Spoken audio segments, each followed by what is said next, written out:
ल आयो तपाईलाई बम्पर अफर आयो है त। टिकटक बनाएर हाल्नुहोस् 20,000 रुपियाँ जित्नुहोस्।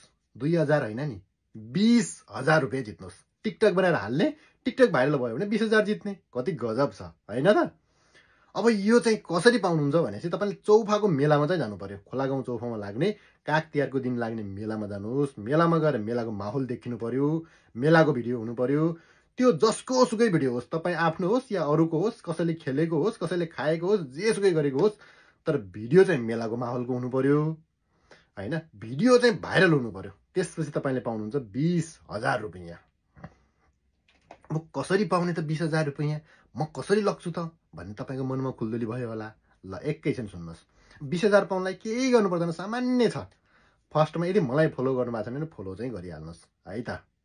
गर्नुभयो? यदि फलो गर्नुभएको छ भने मिल्दैन नि फेरि है।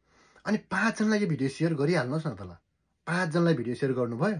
ल ठिक छ, त्यो पनि गजब पास होइन। अब अर्को कुरा के गर्नुपर्छ भने तपाईँले त्यहाँ हालेको त्यो भिडियो 2 गते काग तिहारको दिन हालेको भिडियो 6 गते भाइटिकाको दिनसम्म चाहिँ 100K लाइक आउनुपर्छ तपाईँको है।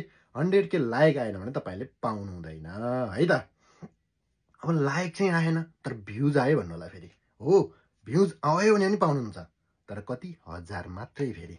तपाईँले 20,000 पाउनको लागि चाहिँ 100K आउनै पर्छ, तर बुस्ट गर्न पाइँदैन नि फेरि। म थाहा पाइहाल्छु है त। ल ट्राई गरौँ है त। काग तिहारको दिन जाऊँ खोलागाउँ चौकमा लाग्ने मेलामा, अनि भिडियो चाहिँ टिकटक हालिहालौँ, अनि मेन्सन चाहिँ गर्नु नबिर्सनु होला फेरि मलाई है त।